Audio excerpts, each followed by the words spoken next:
Olá, pessoal, sejam todos bem-vindos a mais um dia de Connect, né? Espero que vocês estejam aproveitando bastante esses dias, né, para estar aprofundando os conhecimentos de vocês. Para quem não me conhece, a gente hoje está aqui em junção com dois cursos, né? O curso de enfermagem e o curso de engenharia ambiental. Então, só para me apresentar, para quem não me conhece, meu nome é Sabrina. Hoje estou na coordenação do curso de enfermagem e sou também professora do curso de enfermagem e do curso de farmácia. Então, hoje nós estamos aqui com dois convidados super especiais aqui da nossa casa, o professor Fábio Renato Lombardi, a professora Ana Maria. A professora Ana Maria representa aí o curso de engenharia ambiental, né? E o professor Fábio vai representar aí o curso de enfermagem. Então, vocês estão por aí? Oi, boa noite. Ô, Fábio. Oi, Ana. Ana, seu microfone está fechado. Agora sim, boa noite. Boa noite. Boa noite. Então, pessoal, hoje o nosso tema é acho que, né, bem intrigante para todos aí.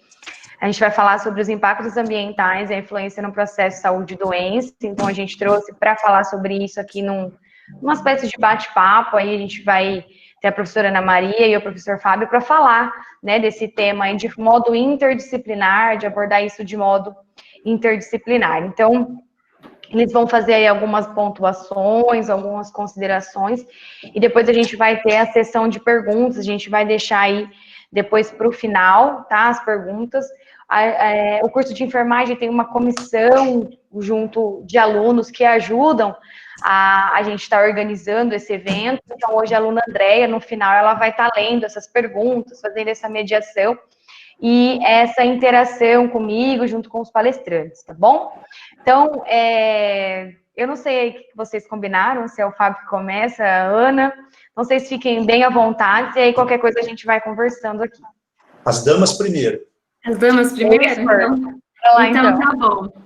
Eu vou dividir a tela com vocês, tá?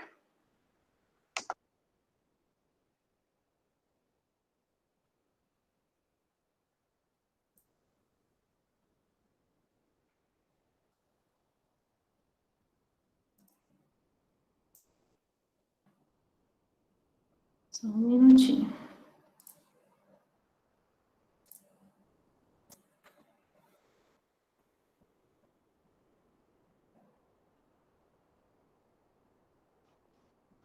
Tá carregando aqui pra gente, Ana. Aí apareceu. Bom, então, boa noite a todos, né? Primeiramente, eu gostaria de agradecer ao convite da professora Sabrina. É um prazer estar aqui em contato com a turma da enfermagem, que eu ainda não conheço, né? Vejo os alunos, mas a gente não tem contato. E também agradecer a presença dos meus alunos da engenharia ambiental também, que é sempre um prazer falar com vocês. Agradecer ao Fábio também, que se dispôs a dividir esse espaço comigo, viu? Então, aí hoje a gente vai falar um pouquinho dessa questão dos impactos ambientais e da influência nisso no processo de saúde e doença. Quando a Sabrina me propôs esse tema, eu fiquei pensando o que poderia ser falado, né? E aí eu vi, assim, dentro da nossa área, o que se encaixaria bem nesse sentido.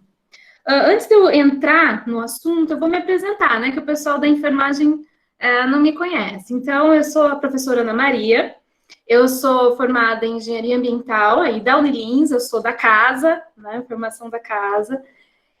Eu fiz engenharia ambiental, e aí depois eu fiz mestrado na Unesp de Bauru, na área de saneamento. Depois eu fiz o doutorado também na Unesp de Bauru, só que na área de geotecnia. Eu terminei o doutorado ano passado. Aí deu aula na Unilins faz 6 anos, esse ano agora. E desde então, assim, eu entrei na carreira acadêmica e eu fiquei, né? Já trabalhei na parte prática, logo que eu formei, eu fui convidada, né, para trabalhar na prefeitura. Eu era diretora de áreas verdes, então eu trabalhava nessa parte da Secretaria Municipal de Meio Ambiente, e foi uma época muito boa, porque apesar de eu ser recém-formada, eu não tinha um ano, né, depois de formar, mas eu consegui, assim, aprender bastante coisa e vivenciar a faculdade, né, os conhecimentos da faculdade na prática. Então, isso foi muito bom. Ao mesmo tempo que eu estava trabalhando, eu comecei a fazer o mestrado. Então, aí a história da docência acabou vindo junto com o trabalho.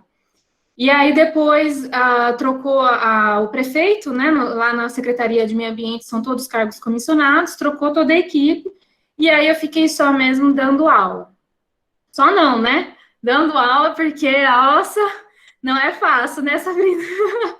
Nesse período, né? E quando a gente começa na carreira acadêmica, a gente tem que fazer todo o nosso material. Então, eu falo que eu nunca li tanto e nunca, assim, estudei tanto no sentido de fazer uma aula bem elaborada, com didática, em relação ao entendimento facilitado dos alunos, como quando eu comecei a dar aula, né? A gente, para passar tudo para vocês, a gente tem que pensar na forma que isso vai ser recebido e ver se o que eu estou falando está sendo adequado.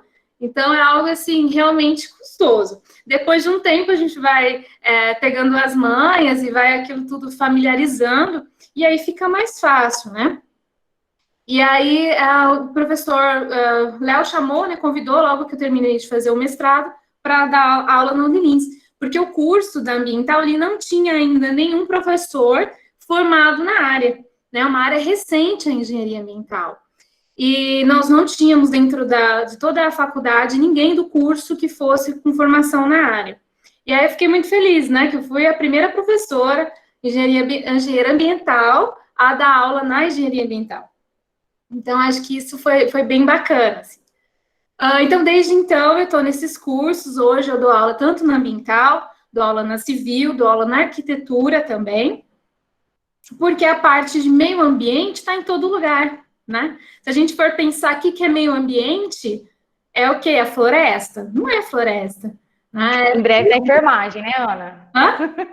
Em breve na enfermagem. Na enfermagem também, nos próximos capítulos. Então, a gente está inserido, a gente faz parte do meio ambiente. Então, eu falo sempre para meus alunos, se a gente pensar, toda atividade tem resíduo, então sempre eu estou impactando de alguma forma. Então, pense aí na atividade do dia a dia, quando a gente vai pentear o cabelo. O que cai no chão? Pelo menos aqui em casa cai. Um monte de cabelo. O que é o cabelo ali? É um resíduo. Se for ali amolar ali um lápis, né? Fazer a ponta do lápis, a casquinha ali do apontador é um resíduo. Isso, passando para a vida profissional, quanto que dentro da enfermagem a gente não gera de resíduos no nosso dia a dia? São resíduos que precisam de cuidados, precisam ser recolhidos de forma correta, destinados de forma correta. Então, isso é em todos os campos, né? Não só na nossa casa, mas como na nossa profissão. Então, dessa maneira, eu circulo em todos os cursos, porque todo mundo tem resíduo, todo mundo tem problemas ambientais, precisa estar bem equilibrado com essas questões, às vezes, por relação, assim, prática mesmo, né, de eu ter que lidar com aquele resíduo no dia a dia, ou às vezes por entraves econômicos, se eu não tenho uma assessoria ambiental, eu não tenho acesso a algumas verbas, às vezes por questões de legislação mesmo, a obrigação de você ter inserido dentro do seu corpo técnico algum conhecimento ou essas práticas no seu dia a dia, por exemplo, dentro de indústrias. Então, tudo isso, nós estamos, assim, eu falo para os alunos lá sempre que nós estamos no meio de todo mundo, de todas as profissões, não tem jeito. E da mesma forma, eu vejo o pessoal da enfermagem, né? Vocês também estão inseridos em muitos meios e são fundamentais, né? Para que todos os outros funcionem. Nós também é um paralelo com o ambiental. O equilíbrio ambiental também é uma coisa que precisa estar inserido e que ajuda no funcionamento de todos os demais sistemas. Então, nesse sentido, quando me passaram, né, a questão dos impactos ambientais e no processo saúde e doença, eu fiquei pensando, o que seria interessante que nós conversássemos e que tem um link direto em relação ao problema ambiental com a questão do aumento de doença, com a incidência, com óbitos, né, infelizmente, e aí me veio na cabeça a questão do saneamento. O saneamento, ele está super inserido dentro do processo de saúde e doença. Não tem como a gente desvincular os dois assuntos. Então, eu achei que seria enriquecedor, tanto para uma turma quanto para outra, a gente discutir um pouquinho sobre isso, tá bom? Bom, pessoal, eu pergunto para vocês, né? O que é saneamento?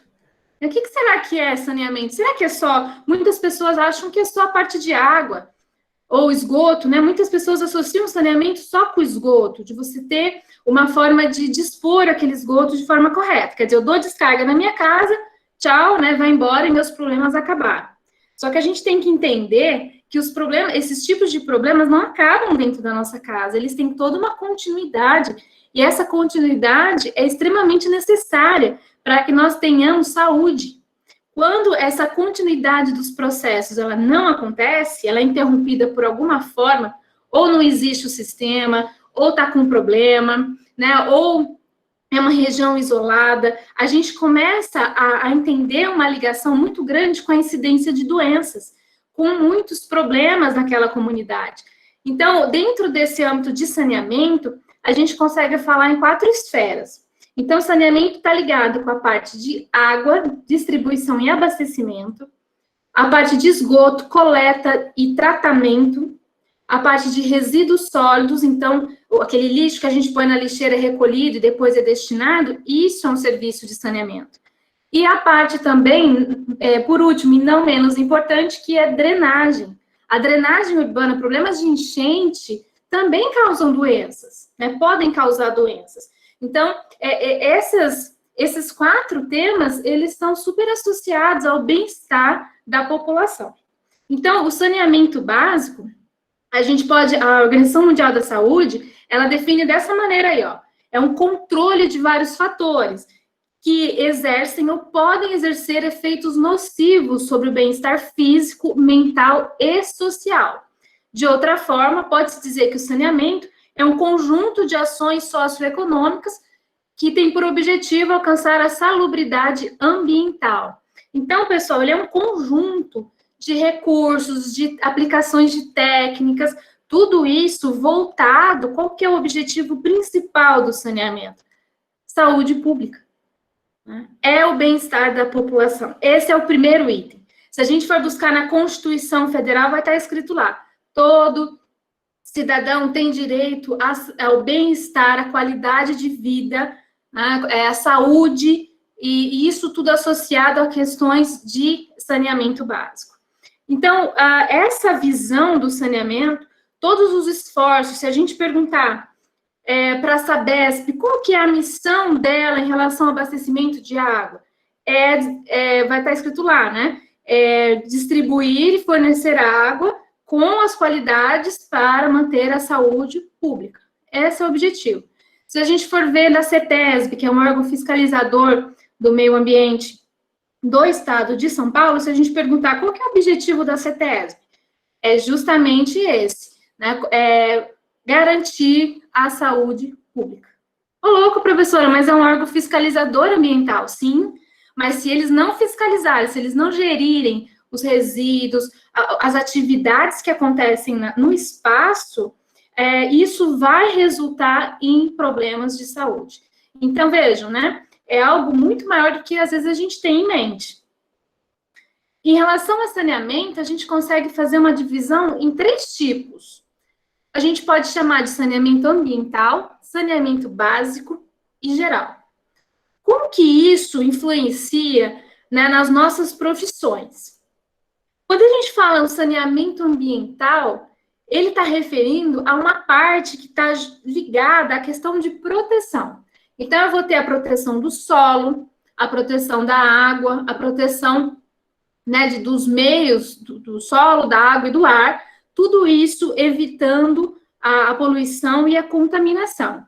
Então, o saneamento ambiental, essa parte que cuida, né, que faz essa gestão, que tem aplicações de técnicas, tudo isso está inserido dentro dessa aba de saneamento ambiental. Então, nós da engenharia ambiental, a gente trabalha nessa área de saneamento ambiental e saneamento geral. Se a gente for olhar a Política Nacional de Meio Ambiente, ela vai, quando a gente fala, né, de parte que o saneamento é uma proteção do meio ambiente, a gente tem que entender o que é o meio ambiente. Então, nesse tocante, o meio ambiente é justamente isso, é uma junção, um conjunto, uma interação de coisas, né, de fatores físicos, químicos, biológicos, que vão reger a vida de todas as formas. Então, se eu não tenho um bom controle desses fatores, automaticamente eu estou interferindo na vida dos seres vivos, de forma geral. O saneamento básico, né, o segundo tipo, ele está ligado às estruturas de projeções mesmo. Então, tudo que é a construção, tudo que tem inserido nas etapas de captação, tratamento, as estações de água, estações de esgoto, o sistema de distribuição de água, o sistema de recalque de esgoto, tudo isso é dentro de saneamento básico. Então, todas as estruturas, infraestruturas que estão inseridas para que a água chegue na nossa casa, sem interferências externas. Então, se eu tiver, por exemplo, um cano trincado ou rachado, eu vou ter interferências internas. Que garanta a segurança hídrica. É algo, né, vinculado a saneamento básico, uma ação de saneamento básico. Da mesma forma, quando eu dou descarga na minha casa, eu garanto que aquele efluente ele vai embora, né, isso tudo, o funcionamento dele até chegar numa estação de tratamento de esgoto, são ações de saneamento básico. Então, essas duas partes entram para a engenharia. Né? E a enfermagem? Professor, onde que entra a enfermagem? Entra no saneamento geral. O que é o saneamento geral? É justamente essa parte do saneamento que abrange providências todas relativas a controle de doenças. Então, tudo que tiver inserido com ações de saúde, né, de bem-estar, a parte de internações, tudo isso estão trabalhando na área de saneamento geral. A Organização Mundial da Saúde fala o seguinte, que saúde é o estado de completo bem-estar físico, mental, social, e não apenas a ausência de doenças e enfermidades. Então, se eu trabalho no sentido de saneamento geral, né, junto aos profissionais de saúde, automaticamente eu estou inserido nesse controle de bem-estar, okay? De proteção física e mental também. Então, a gente está, né, todos juntos e misturados nesse tema aí. E aí, nisso, eu queria falar para vocês que a preocupação com o saneamento, a preocupação com a doença não é uma coisa nova. E é, assim, surpreendentemente antiga. Se eu falar para vocês que no século VI, antes de Cristo, já tinha sistemas de transporte de efluente, vocês vão achar, né, transporte de esgoto, vocês vão achar que é loucura? Pois bem, já existia, né, e é super famoso, chama cloaca máxima. A cloaca máxima é um nome dado a um sistema que existia em Roma, e esse sistema é super antigo, antes de Cristo, e justamente ele fazia esse link da minha casa, né, das casas, até o rio, né, o emissário ali. Então, eles pegavam os esgotos, eles eram mandados nesse sistema, e ele ia para o rio Tibre. E esse rio atravessa, né, uma boa parte da cidade, e ele recebia essa carga. O que isso mostrava, pessoal? Que já se tinha uma preocupação em eu separar onde eu vivo, o meu meio, com os meus dejetos. Quando nós estávamos no tempo das cavernas, o que acontecia? Todo mundo era nômade, então começava ali, parava num lugar, beleza. Caçava, né, comia, automaticamente eu gerava resíduo, porque eu tenho atividades, eu vou defecar, né, não tem jeito, toda a carcaça, tudo aquilo que era consumido, ficava naquele lugar, começava a ficar desconfortável, o que o pessoal fazia? Ia para outro lugar, né? E isso ia deixando os resíduos para trás. Como o número de pessoas era pequeno, aqueles resíduos eles iam se autodepurando ali, misturando no meio, os animais comiam o resto, enfim. Né, o sol também ajudava e aquilo tudo acabava se desfazendo. Aí, o que aconteceu? O pessoal parou de ser nômade e começou a se estabelecer, porque eles precisavam trabalhar na agricultura, eles descobriram, né, as atividades de agricultura, e aí eles começaram a produzir o seu próprio alimento, plantar o seu próprio alimento. E isso fazia com que eles tinham que permanecer num lugar por mais tempo, né, até esperar o milho começar a produzir, etc. E aí, o que aconteceu? Aquele costume de juntar tudo e depois ir embora já não funcionava mais. Então, fez com que começassem a pensar maneiras, né, para eliminar e ordenar aquele meio. Mesmo que, assim, sem como eu vou dizer, involuntariamente, né? Não pensando, ligando todos os pontos, mas eles sabiam que aquilo era incômodo, que era mal cheiroso, então, no primórdio era isso que incomodava mais, o mau cheiro. Então, eles não queriam ficar perto daquilo. E aí, com o passar dos anos, as coisas foram evoluindo, né, no seu ritmo, mas já se tinha essa noção de que se eu jogasse no rio, ela ia embora, porque o rio tem correnteza. Então, facilita. E aí, nisso, foram surgindo alguns sistemas. Então, a cloaca máxima, esse sistema que eu estou mostrando para vocês, tem a figura aí, ó, não era algo pequeno. Se vocês olharem essa foto aqui da cloaca, né, era essa estrutura, ela é arcada, ela tem essa parte de baixo reta, não sei se vocês estão vendo aí, ela era para inspeção, quer dizer, para as pessoas virem se estava funcionando direito ou não. Olha só, pessoal, a gente está falando do ano 6 a.C., ok? As pessoas já tinham uma percepção. E se a gente olhar o mapinha da cloaca máxima, eu vou verificar que ela está passando em meio à cidade. Quer dizer, eu tenho coisas construídas em cima, as pessoas conseguiam fazer isso subterrâneo. Esse sistema, ele era um canal, né, a céu aberto, e em alguns locais ele tinha uma cobertura, no qual fazia com que todos os dejetos fossem levados, né, para esse rio. Então, descesse as colinas e fosse embora. E o funcionamento desse sistema, ele pendurou por muito tempo. Okay? Então, ele foi muito usado até a queda do Império Romano, ele permaneceu depois disso, e era muito eficiente, né, assim, no formato dele, na simplicidade dele, ele era eficiente. Aí, depois, o pessoal começou a aprimorar, né? E aí, eles começaram a ver, assim, começaram a bolar assentos, aonde eles poderiam se aliviar e que aquilo fosse descartado, né? Uma vez que eu não tinha, vamos dizer assim, um banheiro na minha casa, né? Uma ligação na minha casa que levasse tudo isso embora. Se a gente for olhar a história do banheiro, pessoal, é algo extremamente recente, né? Muito recente. Quando a gente pergunta para os nossos avós como que era a casa deles, eles vão falar cozinha, sala, quarto. Tinha banheiro? Ah, tinha lá fora. Né? Quando tinha, o pessoal do sítio às vezes nem tinha. Então tinha lá fora. O banheiro dentro de casa, inserido como cômodo, é algo super recente. Né?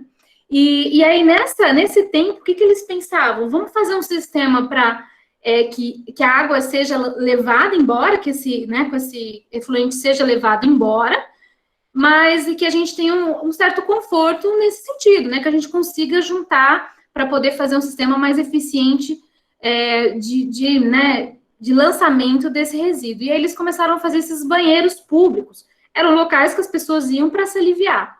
E olhem só as fotos, eles faziam assentos, né? Então as pessoas sentavam um pertinho do outro, dava até para dar a mão, ó, né? Um pertinho do outro, então eles usavam esses assentos. E aqui na frente, se vocês olharem, tem uma canaleta. Eu até pus uma setinha aqui nessa foto, né? Nessa outra tá mais limpa. O que era essa canaleta, pessoal? Essa canaleta corria água. No sentido que a pessoa pudesse lavar a mão enquanto ela estava se limpando. Por quê? Porque não tinha papel higiênico. É outro item extremamente recente, o papel higiênico. A gente vai ver a história do Brasil, quando que tem papel higiênico, é algo extremamente recente. Então, as pessoas se lavavam com as mãos, se limpavam e lavavam com as mãos. E olha só o ordenamento, né? Para a gente não ter problemas de saúde também. Como que funcionava? As pessoas se limpavam com a mão esquerda. Sempre. Né?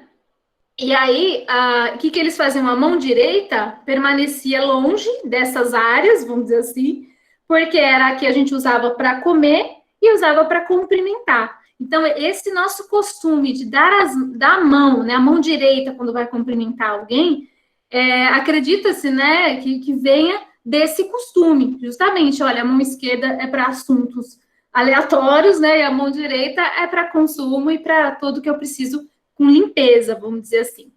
E nesse sentido, eles já tinham um entendimento da necessidade de ser uma água corrente.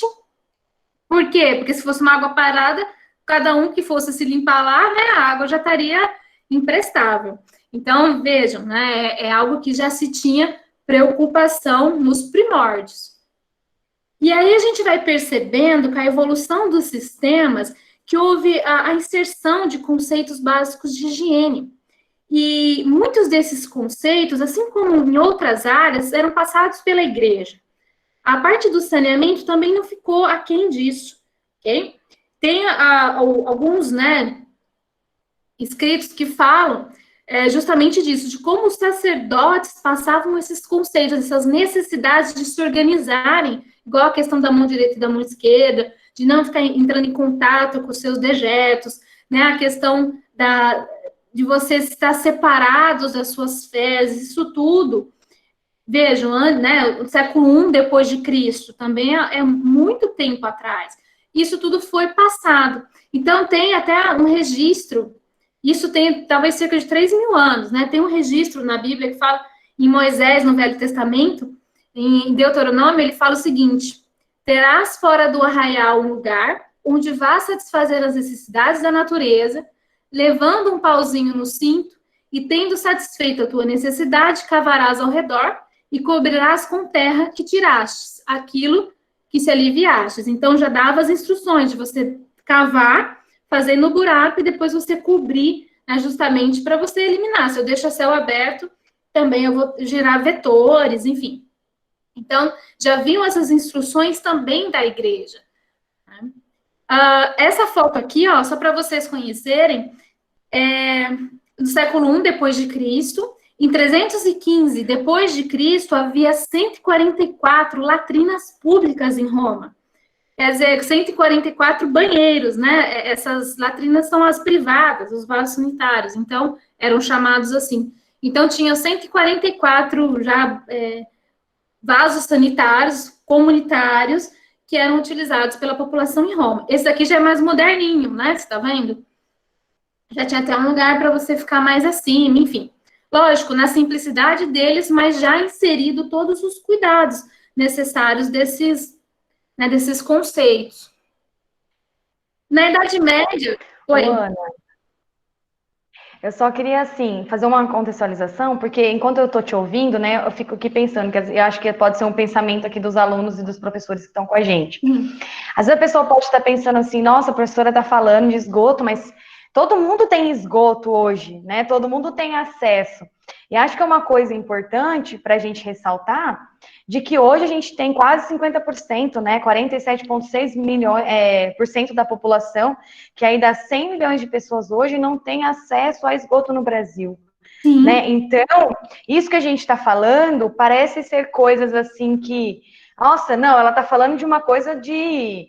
né, na Idade Média, não, isso não é mais a nossa realidade, mas infelizmente, né, esse é o contexto de muitas pessoas, né, então acho que é bom a gente reforçar isso, de que essa é uma realidade, né. A gente vai chegar lá, né, eu estou fazendo mais do tempo, mas a gente vai chegar lá, a gente não está longe disso, né, infelizmente. E na Idade Média, o pessoal, só para vocês terem noção, o pessoal jogava pelas janelas, né? Acabava de fazer, jogava, e isso atingia quem estava passando, isso também jogava no rio, era muito comum, né? O pessoal se descartar no rio. Tinha a questão do banho também, né? As pessoas tinham uma cronologia, uma ordem, né, no banho, no sentido de que o homem tomava o banho primeiro, depois vinham as mulheres da casa, depois vinham as crianças, depois os bebês. Nesse sentido, com essa ideia, né, esse tipo de banho, o que acontecia? Tinha muito problema de morte em bebês, porque eles tomavam banho na última água de todo mundo. Né? Então, isso trazia muitas doenças e a perda de muitas crianças justamente por doenças de veiculação hídrica. E o pessoal tomava banho, não era todo dia, não, era uma vez por ano. Né? Então, imaginem vocês quanto que isso trazia de problemas. Pra vocês terem noção, né, o pessoal normalmente casava no mês de junho. Então, que era o início do verão, né? Então, o pessoal tomava o primeiro banho do ano em maio, porque junho ia casar, ainda tá cheirosinho, né? E casava em junho. Ou seja, então, imaginem vocês como que eram, né, as condições dessa época. Então, aconteciam muitas mortes, aconteciam muitos problemas, a medicina ainda não era avançada de tal forma, então muita gente morria por questões simples, né, que hoje a gente sabe que são questões simples, mas que elas ainda acontecem. Então, se a gente for pensar, faça aqui, ó, uma chamada, banho de hoje em alguns locais do país e do mundo, vocês acham que é diferente disso? Né? Então, ó, Na Europa não é muito diferente disso, não. Né? Principalmente os lugares mais frios. Esse ato, exatamente. Eu acho que, assim, só para a gente fazer um bate-papo, assim, um pouco mais... Só para a gente ir articulando, eu acho que o Fábio poderia falar um pouquinho dessa, porque essa imagem, ela é muito chocante, né? Porque ao mesmo tempo que eles estão bebendo ar, eles estão tomando banho, existem crianças que às vezes estão bebendo dessa água. E animais, às vezes, que vão beber, a gente vai consumir os animais depois. Ou se não, hortas, né? Hortas ali. Então, acho que só para a gente ir aproveitando o que você está falando, que eu acho que está muito bacana, a gente pode ser, Fábio? Pode ser. Essa imagem das crianças aí, que a Ana colocou, né, com a falta de esgoto, com essas coisas, a gente trabalhou bastante com o pessoal de parasitologia, né? Então, as doenças vinculadas a ovos de parasitas, de eumintos, como tênia, esquistossoma mansoni, né? Protozoários que são eliminados pelas fezes, como Escherichia, né? Desculpa, Escherichia é bactéria. Protozoários como Giardia lamblia, Entamoeba histolítica, né? Então, isso daqui é o ápice de transmissão dessas doenças, sem contar nas bactérias, né? Leptospirose, né? Causada pela urina do rato, entre outras, né, que a gente não lembra agora. Então, como eu acho que a Ana vai falar isso daí, né? A falta de saneamento básico é algo primordial. Foi aprovado agora aí nesse governo, né? No atual governo nosso, parece que tem um plano que daqui 10, 15 anos toda a cidade vai ter que ter saneamento básico. A Ana sabe muito melhor do que isso. eu sobre o marco do saneamento básico, foi em junho. Isso. E porque assim, ó, Norte e Nordeste é gravíssima a situação de saneamento básico, né? Recife é uma cidade gravíssima. Recife é horrível.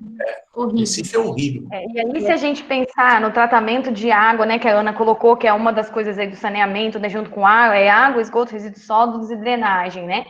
Se a gente pensar aí na água, na potabilidade dessa água, do acesso que essas pessoas têm, né, à água potável, que aí também vai estar totalmente também atrelado com doenças diarreicas, né, principalmente Sim. em criança, por exemplo, então... E eu sempre brinco com o pessoal, né, você tem, tipo, o BAT, né, o Datena, e tem aqueles helicópteros, né, aí tem inundação em São Paulo, aí os helicópteros vêm, né, aí tá os caras nadando lá, na enxurrada, não tá? Mas, gente, aquilo lá vem do bueiro, né, tudo bem, tem saneamento? Tem, mas o rato anda no bueiro. Então, e pode como que fala, Ana? Um cano lá, um tubo estourar e eliminar fezes. Né? É comum acontecer surto de hepatite A. Por quê? Hepatite A é um vírus que está nas fezes. Né? Os outros, hepatite B e C, têm outras formas de transmissão. Mas hepatite A está nas fezes. Então, os caras ficam nadando, abanando a mão, mergulha, tal, põe água na boca, joga para cima. Então, eu acho que essa falta essa informalidade com a população que é danosa. Então, por isso que eu acho assim, ó, o engenheiro ambiental e o enfermeiro e outros profissionais têm um trabalho de educação tão importante no nosso país, e, ó, começar com as crianças. É importante trabalhar com as crianças, sim, e na educação básica, dar noção para elas, porque é assim que a gente vai conseguir mudar. As crianças são multiplicadoras, né, Fábio? A Sim. criança, eu sempre falo isso nas aulas, a criança canta uma musiquinha, você ensina o desenho do Aedes lá, da dengue, que é muito comum, ela vai querer cantar a musiquinha para todo mundo, ela vai querer contar que ele tem mosquitinho, que ele tem pintinha. Então, assim, eu acho que as crianças, elas são, o efeito de multiplicador funciona muito bem nas crianças. Então, assim, pessoal, só para a gente fazer isso para a Ana voltar para a apresentação, eu acho que são coisas, assim, muito, é um assunto interdisciplinar e eu acho que é transdisciplinar.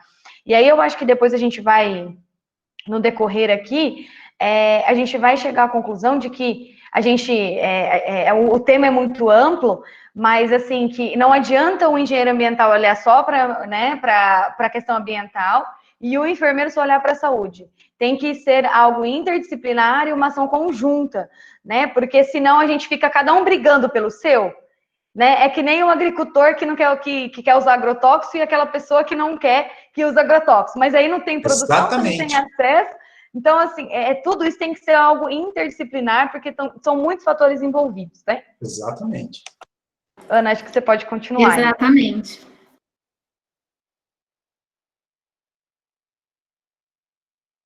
Está desligado o seu microfone.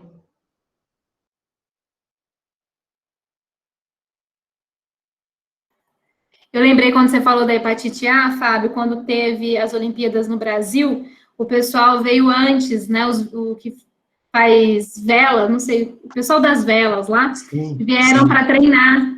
E aí eles começaram a ficar doentes, né, direto. Verdade. Porque eles tinham acesso, tudo poluído. No Rio de Janeiro, infelizmente, a Lagoa Rodrigo de Freitas é extremamente poluída, apesar de ser um lugar muito bonito, mas eles ficavam doentes, né? E justamente, vejam, como que isso está inserido em, às vezes, lugares bem desenvolvidos. Imaginem nas partes mais aquém, né, do Brasil, aí, do país. Sim. Então, assim, depois de muito tempo que surgiu a questão de ter o seu próprio, dentro da sua casa, né, o seu vaso sanitário, o seu lugar. Então, isso também foi diminuindo as incidências desses tipos de doenças, né, cada um tinha o seu, então eu evitava o contato com outras pessoas, com outros locais. E aí teve, com o passar do tempo, né, tanto depois na Idade Moderna, já tinha pavimentação, já tinha construção de canais de drenagem, tudo, mas o pessoal ainda lançava tudo no rio. Então, aí começou a ter o problema da poluição do rio, aquela água em si que era de abastecimento, que era usada para irrigação, que era usada para limpeza, já não tinha mais qualidade nenhuma, muito pelo contrário, é extremamente mal cheirosa. Né? Então, isso também começou a trazer um incômodo da população nesse sentido. Então, o despertar desse controle, dessa necessidade de ter estruturas, né, de se disseminar isso para as outras áreas, veio muito dessas consequências. Com o passar do tempo, eles foram vendo, né, que existia a necessidade de ter essa preocupação e como que isso ia ser organizado no meio social, né, na sociedade em si, em todas as profissões. E o primeiro start, assim, de você linkar a questão da saúde, a doença com a água, foi um episódio que teve quando teve a epidemia do cólera, em Londres. Né? O médico, o Jon Snow, que não é do Game of Thrones, é o Jon Snow mesmo, que ele fez? Uma associação em relação que não era o ar, não era outras coisas, né, que dava a doença, mas sim a própria diarreia que os pacientes tinham, aquilo de não ter sido tiradas, as pessoas estarem no meio, que transmitia a doença, que mantinha o cólera no meio das pessoas. Então, ele viu que a doença era mais intensa em áreas urbanas que eram carentes de saneamento. Então, tinha uma alta mortalidade nessas áreas que não tinham saneamento e o pessoal não entendia o porquê. E ele foi o médico que fez esse link, né, da necessidade do saneamento com a doença e como que isso evitaria problemas na saúde pública. E foi muito importante, porque já tinha morrido muita gente, no total, morreram mais de 10 mil vidas ceifou mais de 10 mil vidas e houve em Londres e na Grã-Bretanha 23 mil pessoas morrendo por cólera, né? Hoje que é uma doença tranquila da gente combater, né? Então, vejam como que isso foi devastador nessa época. E aí essa ligação, esse start da multidisciplinaridade, de trabalhar junto, surgiu, né, o fato 1831, né, realmente onde houve uma pessoa da saúde que ajudou nessa teoria, e teve um trabalho efetivo que salvou muita gente, justamente por essa percepção. E aí, o que a gente Ana, tem você hoje? consegue encerrar em 5 minutinhos só para a gente passar para o Fábio, por favor? Consigo, esse daqui é o último. O que a gente tem hoje no país? Né, um déficit extremamente grande, como a Sabrina falou, onde a gente tem muito esgoto lançado, tem muita falta de... Às vezes tem a coleta do esgoto, mas não tem o tratamento. O que isso traz, pessoal? Um aumento de internação absurda. Se a gente for olhar números de internações no país, é absurdo. Eu vi um levantamento de 2018, óbitos, 1.723 óbitos só de doenças de veiculação hídrica. Quer dizer, algo que poderia, número de crianças que morrem com isso, absurdo.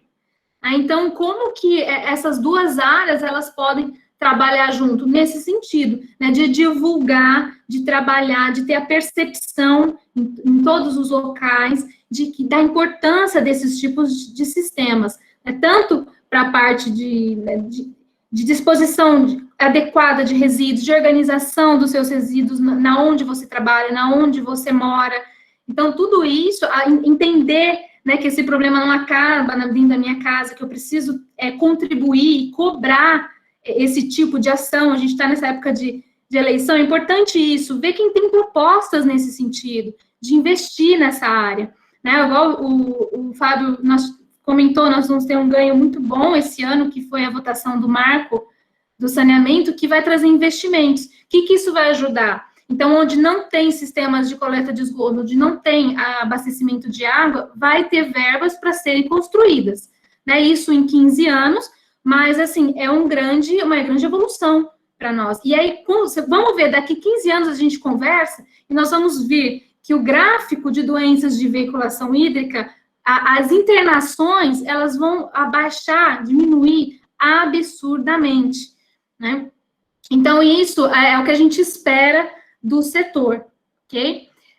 O Brasil, né, ele está em 112 a posição do ranking de saneamento em 200 países, quer dizer, nós estamos ruins, e a gente tem um número aí, de acordo com a Organização Mundial da Saúde, de 2,4 bilhões de pessoas sem saneamento. Então, o buraco é bem mais embaixo, né? Nós, em cada um da sua área, vamos fazer a nossa parte, né? Vamos cobrar como cidadão também esse tipo de infraestrutura, que é direito nosso e está diretamente associado à qualidade de vida da população. Então, pessoal, de forma, assim, rápida, né? Eu quis passar um pouquinho do que seria esse link e de como que a gente pode trabalhar junto nesse sentido. Ontem nós tivemos uma palestra que a pessoa falou exatamente isso. É importante as profissões se unirem, né, em prol do desenvolvimento do país. Então, vamos nós aqui dentro da academia nos unir nesse sentido. Eu estou à disposição, tá, para dúvidas aí, e espero que a gente se veja em breve, ok? Muito obrigada mais uma vez pela atenção, pelo convite, e é isso aí. Muito bom, Ana, obrigada. Vamos agora ver aqui com o Fábio, né, Fábio? Acho que a Ana pode parar a apresentação e aí você vai projetar, né, Fábio? Tá fechado seu microfone. Eu vou projetar. Tá, beleza. Então, acho que agora a Ana já encerrou, você consegue. Só enquanto o Fábio vai se organizando aí, você falou de dejetos, veio uma coisa, Ana, bem interessante, assim, né? A questão que a gente tem várias campanhas, né, de empresas e aí para a questão de dejeto, principalmente de óleo, né? E aí a gente sabe que água e óleo não se misturam e que a gente tem várias literaturas, até dei uma olhada, e aí elas falam que 1 litro de óleo, né, contamina aí até 25 mil litros de água. Então, acho que a gente precisa pensar, são ações bem simples, que a gente pode tomar a iniciativa, né? E aí, enquanto profissionais, estimular isso nas pessoas, nesse processo de educação, como vocês mencionaram, né? Então, são, assim, são atitudes que, inclusive, já até, às vezes, estão inseridas dentro da empresa, dentro da indústria, que a gente precisa olhar mais para isso, enquanto engenheiro ambiental, enquanto enfermeiro, né? Fábio, fica à vontade, somos todos seus aí. Vocês estão me ouvindo, né? Tô com... Sim, estamos te ouvindo e vendo a sua apresentação. Tá. Boa noite a todos. Só não está em tela inteira, Fábio, tá só com o slide, vai deixar assim mesmo? Espera aí.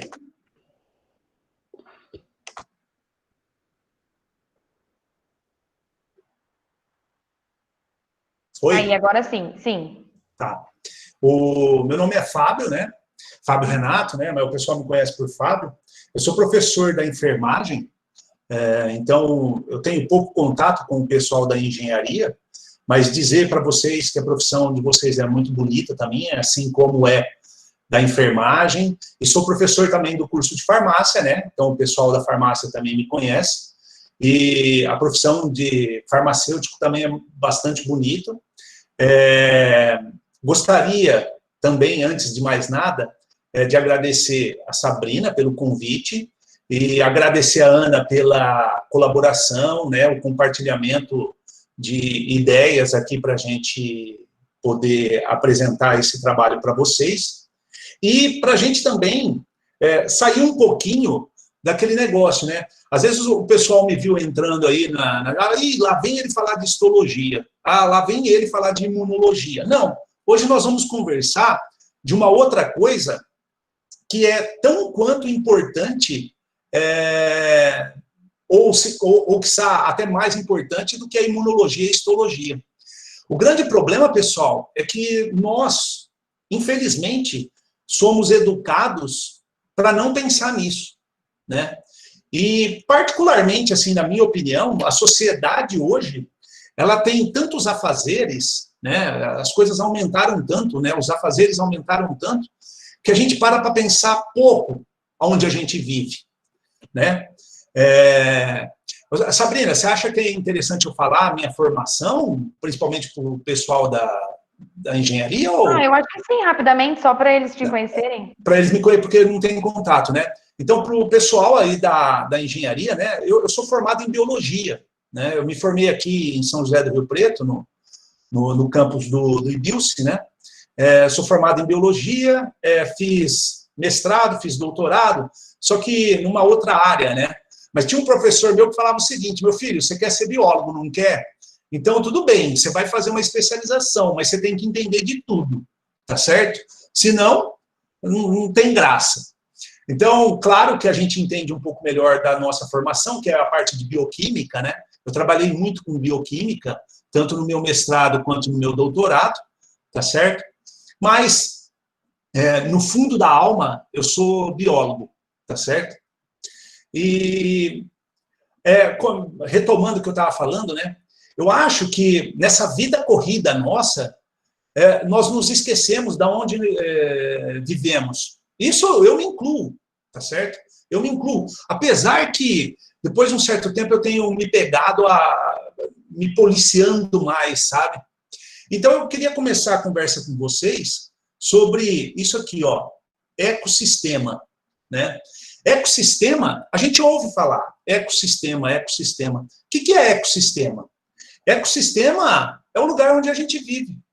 Só que no ecossistema tem os fatores bióticos, nós, os cães, os gatos, as árvores, os fungos, as bactérias, né? Que é o fator biótico, que tem vida. E tem o fator abiótico, alimento, água, vento, salinidade da água, né? Os sais minerais, tá certo? Luminosidade, esses são os fatores abióticos. E tudo isso contribui para modificar ou não o ecossistema. Então, vejam, esses fatores, quando chove muito, o ecossistema é modificado, não é? O rio que está lá no seu canalzinho, ele acumula uma quantidade de água transborda e causa enchente, né? É que o ser humano sempre constrói a cidade e pavimenta ela perto de um rio. Para onde que você acha que vai a água, né? Então, é lógico, vai invadir tudo que ele construiu. Então, tem essas coisinhas que não é culpa do rio, é culpa do ser humano, né? E temos nós, e os outros animais também, né? Nós também modificamos o ecossistema. Então, eu comecei com essa imagem aí. O que é essa imagem? Essa imagem aí é um rio da Amazônia, né? Da floresta amazônica. A Amazônia ela é chamada de um macroecossistema. O campestre aí em Lins, a gente pode falar que ele é um microecossistema. Pode ser, Ana? Pode chamar o campestre de microecossistema? Pode sim. Tá, então beleza. O campestre é um microecossistema. Mas nós temos outros pequenos, uma lagoazinha é um microecossistema, tá certo? E dentro do ecossistema, nós temos isso aqui, ó. Isso aqui todo mundo viu no ensino médio. Teia alimentar. O que é uma teia alimentar? Teia alimentar é a relação entre os seres vivos, olha, plantas e os chamados consumidores primários, secundários, né? Tem os consumidores que são primários, os herbívoros, que comem plantas, e tem os carnívoros, né, que comem outros animais. A teia alimentar, ela sempre mostra para a gente a relação trófica entre os seres vivos. O que é uma relação trófica, Fábio? É uma relação de alimentação entre esses seres vivos. Graças a Deus tem esses aqui, ó, que são os autótrofos, né? Plantas, eles são produtores. Esses caras aqui, eles fazem um negócio bastante legal, e graças a Deus. Eles conseguem captar a luz do sol e, a partir de CO2 e água, eles sintetizam glicose. Obrigado. Né? Eles sintetizam glicose. Aí a gente pode comer batata, aí a gente pode comer mandioca, tá certo? Graças a eles. E esses animais aqui também, eles se alimentam dessas coisas, né? E percebam, olha a relação que tem intrincada entre esses animais, né?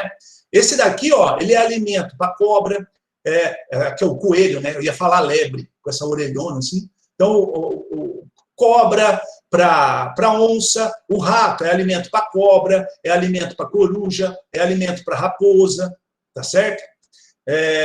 Então, percebam que os animais aí, eles têm uma relação no meio ambiente deles, no ecossistema, seja micro, seja macro ecossistema, intrincada e muito íntima, né? Aí, o que a gente faz? A gente vem aqui e mata a cobra, bum, mete paulada na cobra, né? A coruja me atacou, vou dar uma paulada nela, mata a coruja. A raposa aqui, ó, tá tentando entrar aqui, comer meus coelhos, tá? Mata a coruja. Parabéns, parabéns. Você fez certinho. Você matou a cobra, você matou a coruja e você matou a raposa. E o rato, quem vai comer ele? Né? Aí dá um surto de leptospirose em algum lugar, ninguém sabe por quê, né? Ninguém sabe por quê. Mas a cobra é muito mais perigosa, né? A cobra é muito mais perigosa, porque o veneno dela, né, que foi feito para matar os seres humanos, né? O veneno da cobra foi feito para matar os seres humanos. Sabia, Sabrina? O veneno da cobra... Eu não sabia, não. Ele foi feito para matar seres humanos. Porque o veneno da cobra ele não foi feito para paralisar. Porque cobra tem mão? Não tem mão. Olha ali, ó. Não tem mão. Então, a cobra, ela só tem um jeito de se alimentar. Fazer a presa dela perder os movimentos. E iniciar a digestão desse alimento. Então, o veneno da cobra é para isso. É para ela se alimentar e paralisar a presa. E aí ela pode engolir inteiro esse rato. Entendeu? Mas o que a gente faz? Por quê? Porque nós não somos educados para entender que a cobra ela tem um papel fundamental numa teia alimentar, né? Nessa teia alimentar, no ecossistema. É ela quem não deixa a população de ratos explodir. por exemplo, tá certo? Então, pessoal, começar Ô, Fábio, deixa eu te fazer uma pergunta, assim, não sei nem se eu vou pôr você numa sinuca de bico. Mas, Não, por exemplo, a gente vê aqui em Lins muito escorpião. Tem alguma coisa a ver com ecossistema ou teia alimentar, assim, ou eu tô muito... Olha, é assim, Sabrina, eu não sei assim exatamente essa questão de o que come escorpião, né? Por exemplo, galinha, né? E é uma coisa que a minha avó fazia muito, né? Não sei se você tem alguma tia ou avó que criava Coloca um galinha, galinheiro para eles já falam assim, não, eu vou ter uma galinha no quintal para não ter escorpião, né? não Essa era a é? fala, né? Então, hoje, é aquilo que eu falo, com essa vida corrida que nós temos, eu não quero nem ter planta para aguar. Exatamente. Você está entendendo? E que dirá ter uma galinha, né? Então, é assim. Então, mas e também o que ajuda muito, né, Sabrina? Essa questão de manter entulhos na casa. Seja um tijolo, seja resto de uma construção, seja o terreno baldio que o cara não cuida e joga coisas lá. Então, o escorpião, como ele tem hábito noturno, ele adora ficar escondidinho lá na fresta, lá no tijolo, para depois ele sair à noite. Você está entendendo? E uma coisa que a gente não pode brincar é da biologia deles. Eles têm uma taxa de reprodução elevadíssima, né? Eles dão muitos escorpiões. Então, é assim, ó, surgiu um, vai ter dezenas. Muitos. Então, acho que assim, tem a ver com um pouco da mudança de comportamento da população, né? Porque hoje a gente está numa vida realmente, num comportamento diferente, né? Muito mais acelerado.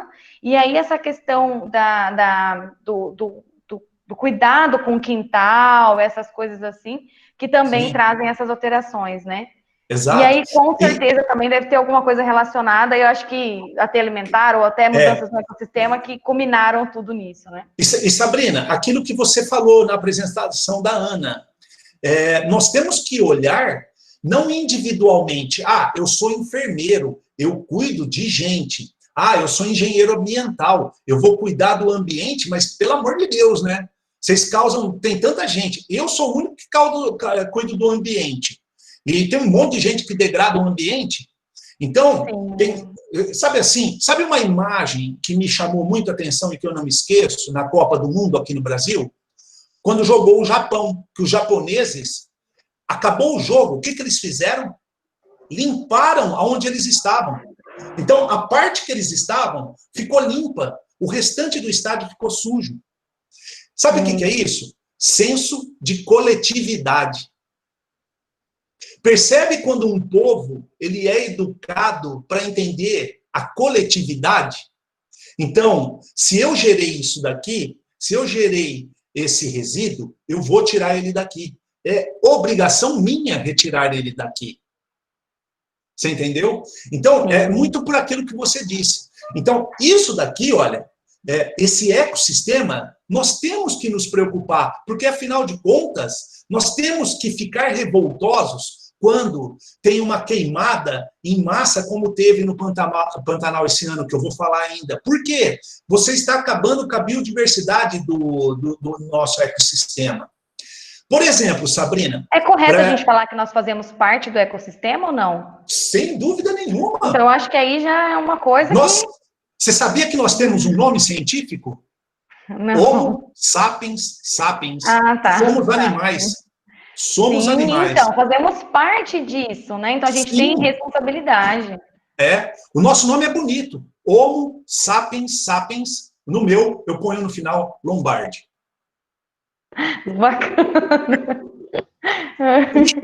Então, brincadeiras à parte, então, isso tudo aqui vai influenciar a gente. Se você acabar com essa cobra aí, você vai ter a consequência na sua porta. Vai aumentar a população de rato. E deixa eu falar um negócio que eu lembrei aqui. Para o pessoal de enfermagem, nem tanto para a engenharia ambiental, mas para enfermagem e farmácia. Vocês sabem da onde que veio o captopril? O remédio, inibidor de ECA. Eu não sei não, Fábio. Sabe de onde muito usado, né? Muito utilizado. Muito utilizado para pressão, para diminuir a pressão. Isso, para controle da pressão arterial. Vocês sabem de onde que veio o ECA? Dizem que tem um efeito adverso também. Tem, o captopril. Sabe de onde que veio o captopril? Serpente, Botrops jararacuçu. De uma jararaca. Descobriu, sabe por que descobriu? O cara estava com uma jararaca, ela fugiu e picou o cachorrinho lá que estava lá.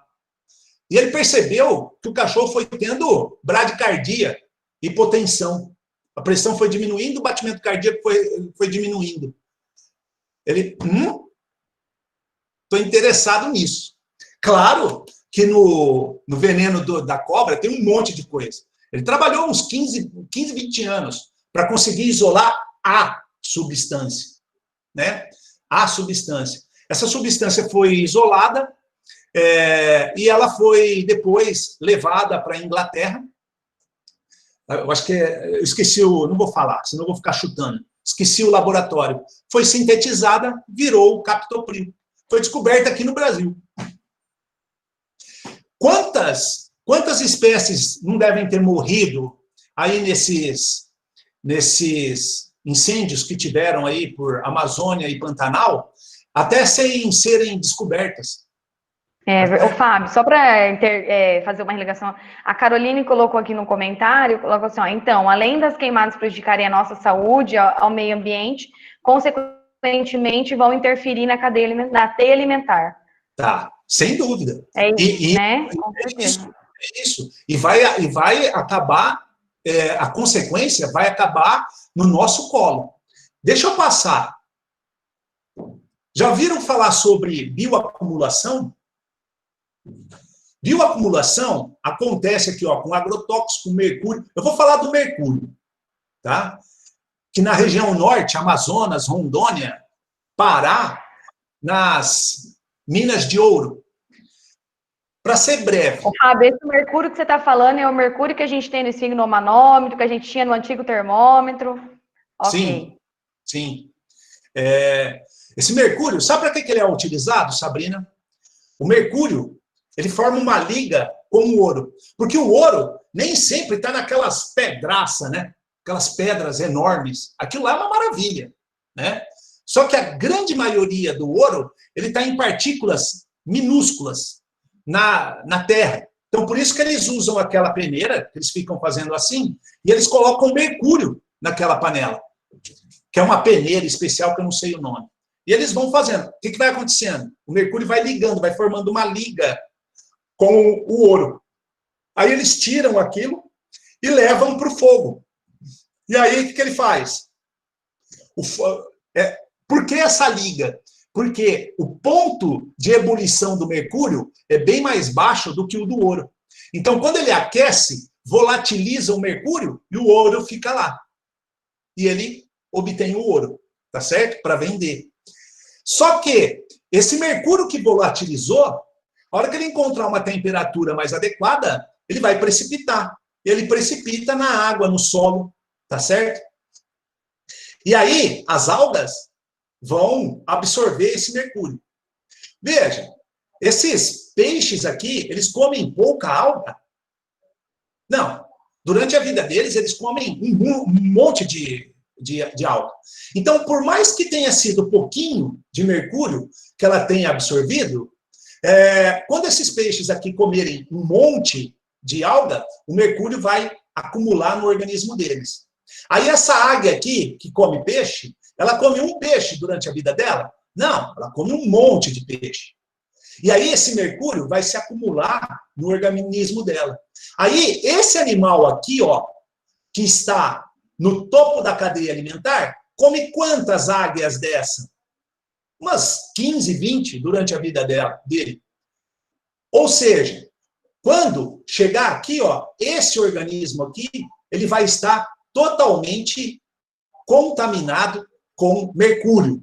Agora, a boa notícia. Sabe que outro animal está no topo da cadeia alimentar? Entenderam? Sim. Entenderam qual é o problema?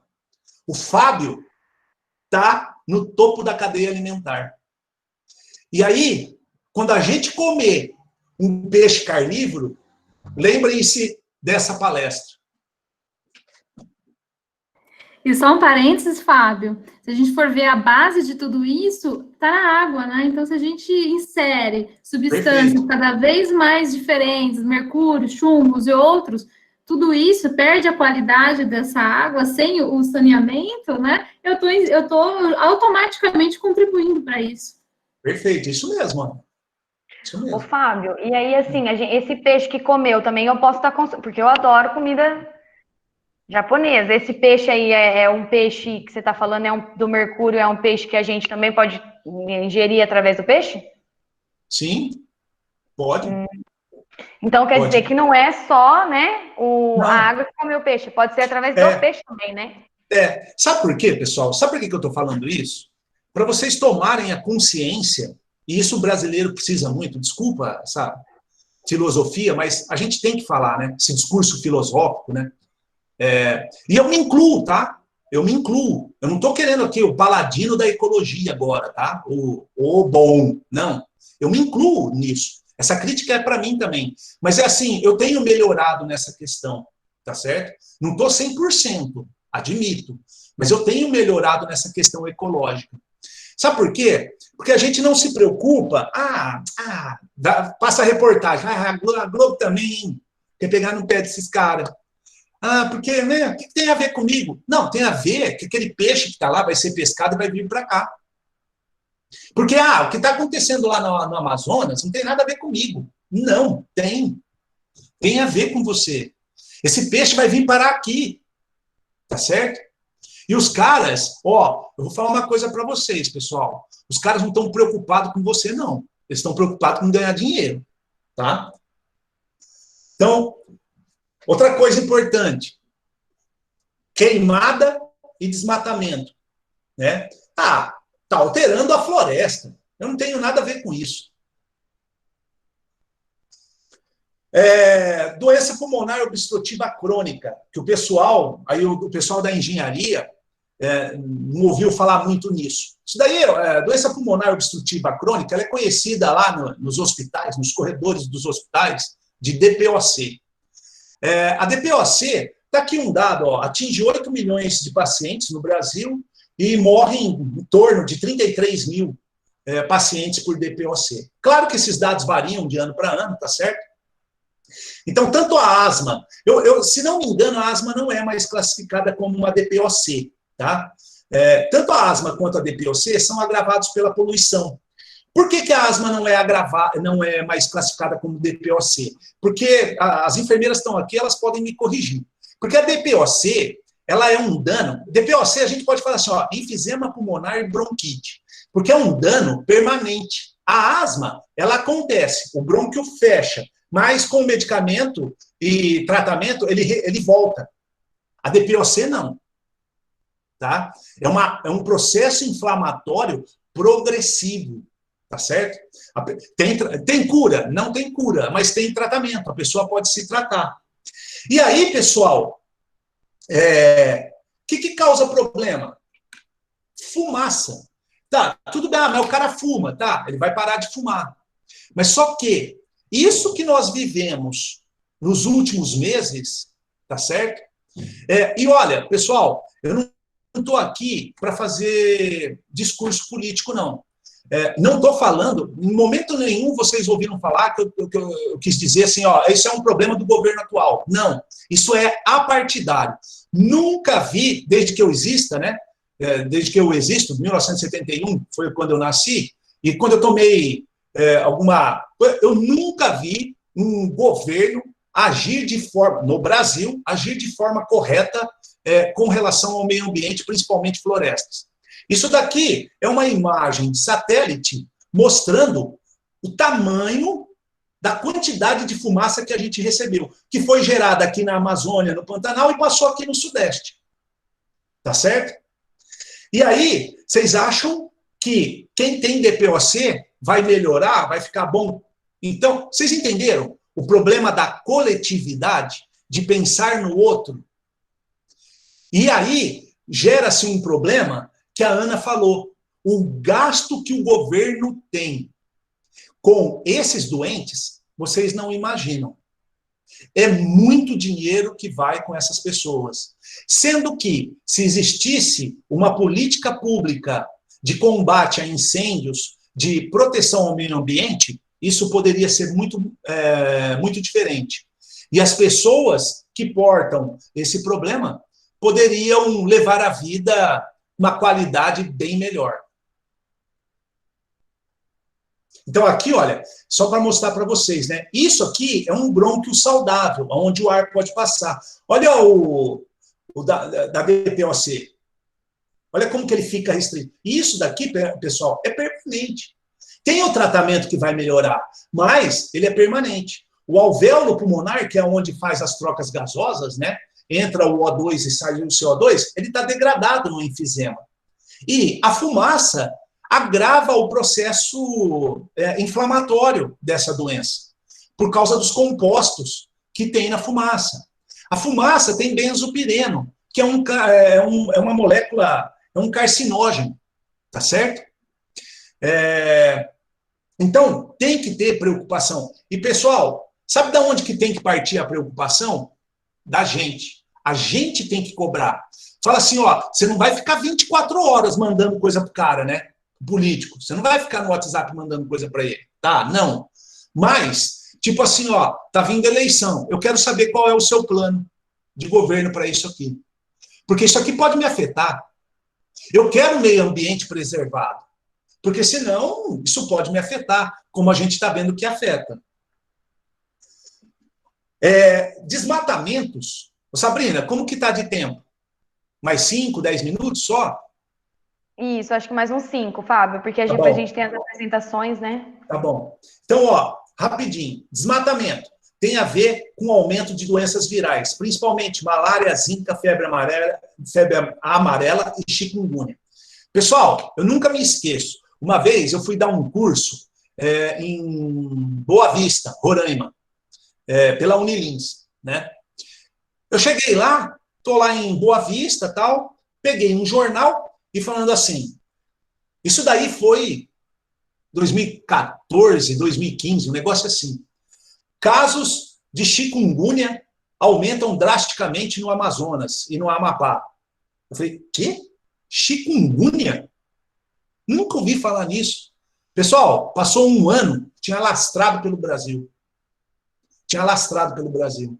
E aí, lá a reportagem falava que aonde que o mosquito gosta de ficar?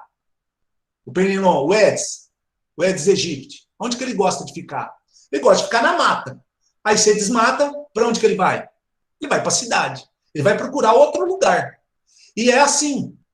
Aí, em Lins, vocês estão na região de Bauru. Vocês conhecem uma doença que chama úlcera de Bauru?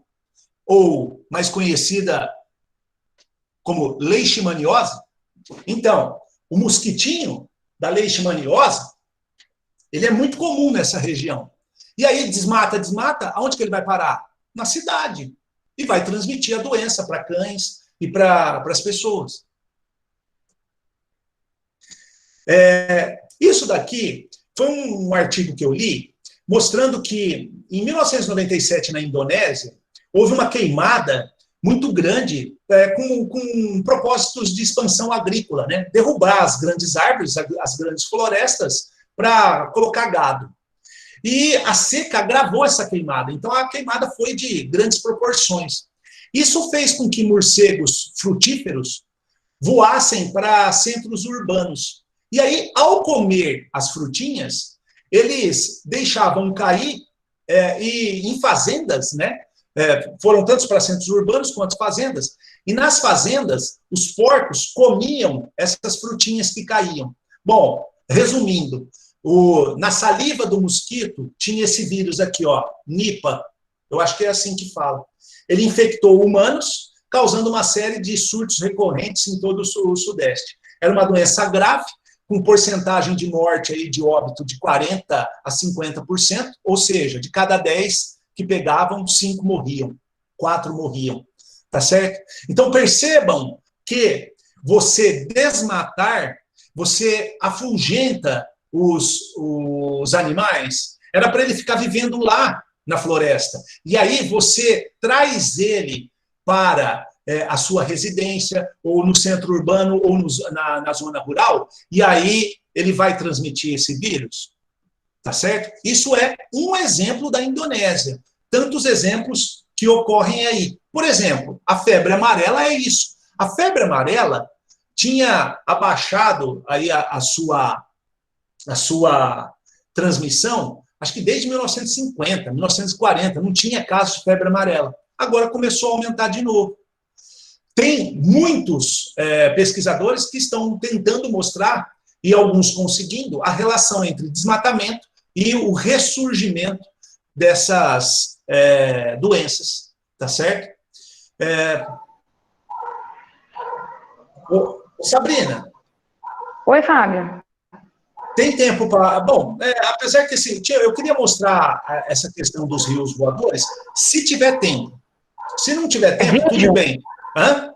É um vídeo, é isso? Ele tem em torno aí de uns 3 ou 4 minutos. Se a gente disponibilizar o link, aí a gente aproveita, pode ser? Beleza, pode ser. Tá. Então, acho que você pode colocar no chat, aí acho que só pra gente... encerrou aí, Fábio? Encerrei. Ah, tá. Eu só vou fazer a gente tem uma pergunta aqui para eu não Posso esquecer. sair? Pode, Fábio. A Andréia tá por aí, Andréia? Boa noite, professores. Eu mas perdi as perguntas. Porque tá, você caiu aí. Não, tudo bem, eu vou fazer. Tem uma pergunta aqui, Fábio, que eu achei interessante aqui. Eu não sei se estou falando certo o nome. Não é minha aluna. Então, Ana, Alejandra, Isso, é isso? É da ambiental. Ela perguntou assim, a quantidade de mercúrio consumido e ingerido vai diminuindo conforme o nível trófico? O predador do topo é o menos prejudicado? Não, é o contrário. Ele vai bioacumulando. Porque é assim, ó, a alga, aquela imagem que eu mostrei, a alga, ela absorve um pouquinho de mercúrio, certo? Mas o peixe que é herbívoro, ele come muita alga. Então, esse mercúrio, que era pouquinho, vamos supor, 0,1 micrograma, ele passa a ter, o peixe herbívoro, ele passa a ter 1 micrograma. Aumenta 10 vezes mais nele. Aí, o peixe carnívoro que come o peixe herbívoro, ele come um peixe herbívoro? Não, ele come 10 peixes herbívoros. Aí, esse peixe carnívoro vai ter 10 microgramas, ele vai ter 10 vezes mais mercúrio. Então, o mercúrio, ele vai bioacumulando conforme ele vai passando pela cadeia alimentar. Chega lá no topo, quem absorve mais mercúrio é o animal que está no topo. Por isso que eu brinquei. Nós estamos no topo da cadeia alimentar. Isso cai tudo bonitinho no nosso colo. Não sei se o pessoal entendeu. Acho que sim, Fábio. Vamos ver se eles comentam aqui. Só assim, para a gente caminhar para o fim aí, eu vou deixar aí uns... Eu vou fazer tipo igual o Pingos nos Is, assim, ó, 2 minutinhos para vocês encerrarem, tá? Mas antes, eu vou só, assim, para a gente... eu acho que o que deu para a gente tirar de aprendizado é que nem o Fábio, assim, acabou de falar da questão da febre amarela, né, do ressurgimento. Então, assim, principalmente quando a gente fala de doenças infecciosas, a gente trabalha muito com doenças reemergentes. Então, a gente tem as doenças emergentes e tem aquelas doenças que são reemergentes. São aquelas doenças que elas voltam, né? Elas voltam aí ao cenário. Então, a febre amarela, a dengue, elas se configuram aí doenças reemergentes. E tudo isso, né, por essas alterações, com certeza, aí, eu acredito, aí, agora a Sabrina falando, que são, sim, proporcionadas por, comportamentos que são agressivos ao meio ambiente, à flora, né, enfim, a biodiversidade.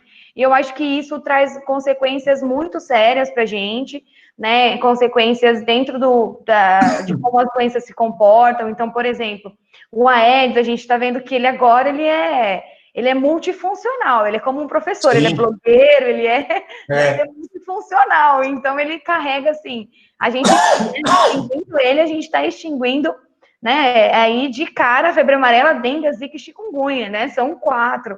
Então, eu vejo que isso, aqui a gente falando para futuros engenheiros, futuros enfermeiros, a gente precisa trabalhar essa interdisciplinaridade, ter essa visão interdisciplinar quando a gente estiver na nossa atuação, porque o intuito dessa atividade de hoje era justamente mostrar isso para vocês, que essa ação interdisciplinar, esse trabalho transdisciplinar é o que a gente precisa. Inclusive, são competências que vocês, na prática profissional, precisam desenvolver, né? Então, eu não sou só engenheiro ambiental, eu vou pensar só nisso. Eu preciso ter essa visão ampliada, assim como os enfermeiros, né? A gente precisa adquirir essa habilidade, desenvolver essa competência de olhar interdisciplinar. Porque, gente, nós estamos num mundo interligado. Então, não adianta eu focar só no meu mundo, né? Eu preciso, né, agir de modo interdisciplinar. Então, eu vou passar para a Ana, para fazer as suas considerações finais, para a gente encerrar, e aí para o Fábio, tá bom? E só lembrando que o link para vocês registrarem frequência, para receberem o certificado, está aqui no chat, não esqueçam de preencher.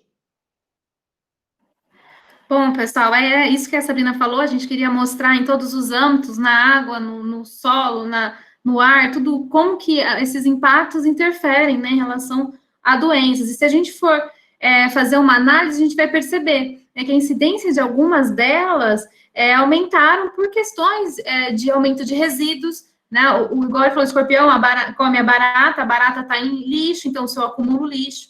Há problemas da água, se eu contamino, não tenho tratamento de esgoto, o cólera vai para a água, da água ingerida e acaba entrando para o homem. Quer dizer, são ações que estão, sem a gente perceber, muito ligadas, né? Então, é importante a gente ter essa noção para a gente começar a perceber as nossas ações, no nosso dia, no nosso trabalho, de que modo a gente pode contribuir com isso, porque nós fazemos parte do meio ambiente e nós somos muito afetados pelos nossos próprios erros, né? Então, o despertar nesse sentido da consciência coletiva é muito importante para quem está formando, né? Eu acho que é uma educação, não só educação ambiental para crianças, mas para nós também, para profissionais, né? Para futuros profissionais, como que podem contribuir nesse sentido. Então, eu gostaria novamente de agradecer, estou à disposição. A gente não vai se esbarrar na faculdade, né, tão cedo, mas, assim, a gente pode se ver nas redes sociais, ok? Foi um prazer conversar com vocês,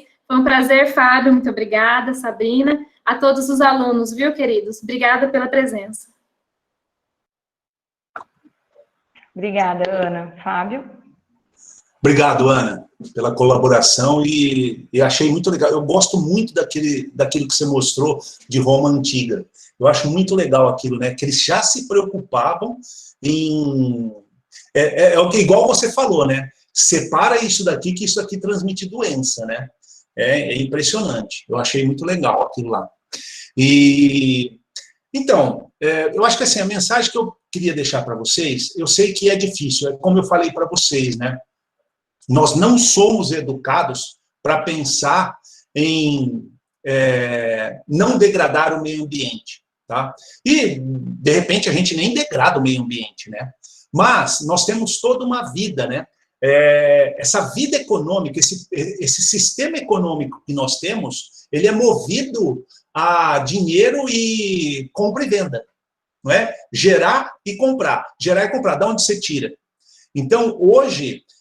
existe uma linha de economistas aí, que eles são chamados de economistas ambientais, que ele fala assim, peraí, não é só tirar não, calma, vai com calma aí, mas só que esses caras falam assim, nós temos que mudar esse estilo de vida nosso, e aí a coisa fica mais embaixo, é mais difícil, né? Porque quando você exige uma mudança de hábito muito forte, muito grande, é complicado, né? É bem complicado. Então, queria deixar para vocês assim, ó, importem-se com o meio ambiente. Quando acontecer algo que é contra o meio ambiente, manifestem-se. Não é? Manifestem-se. A gente paga imposto. Você está entendendo? Nem que for para mandar uma mensagem no Facebook. Eles vêm. Tá? Eles vêm. E aí, fala assim, ó, eu não quero isso para mim. Isso está acabando com a minha vida, não está acabando com o meio ambiente. Eu moro nele. Certo? Eu acho que essa é a mensagem que tem que ficar. Obrigado, Sabrina, pelo convite, Ana. Obrigado pela participação. Obrigada a vocês. Eu vou só ler alguns comentários aqui, né? A Alejandra agradeceu a resposta, Fábio, é incrível. O Cláudio, acho que é aluno também da Mental, colocou: obrigado, professores, deram uma aula de aprendizado. A Franciele, essa é minha. Muito obrigada, parabéns. A Ana colocou obrigada, a Caroline colocou, também é minha essa, excelente, parabéns.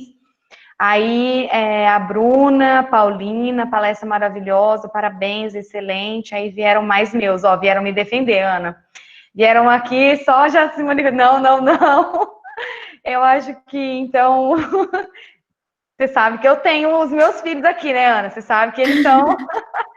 Bom, acho que então só para a gente encerrar, a gente vai ter agora as apresentações. O pessoal do curso da enfermagem, hoje é o nosso dia de apresentar os nossos trabalhos, a enfermagem em farmácia, então quem se inscreveu, acho que poderia estar participando dessas apresentações, dos trabalhos de iniciação científica, que acho que é bem importante, né, para quem não está fazendo ainda, quem não está inserido, assistir e participar desse momento. E amanhã, né, a engenharia ambiental segue com a programação, a gente também amanhã, a enfermagem vai ter a sua programação, então eu espero que vocês tenham gostado, né, a gente pensou esse tema, né, atual, relevante, e trouxe para vocês aí essa discussão, para que a gente possa contribuir um pouquinho com o aprendizado de vocês. Então, a todos, boa noite, e que amanhã a gente possa ter mais um dia de aprendizado. Gente, tchau, tchau. Boa noite. Tchau. Obrigado. Boa noite.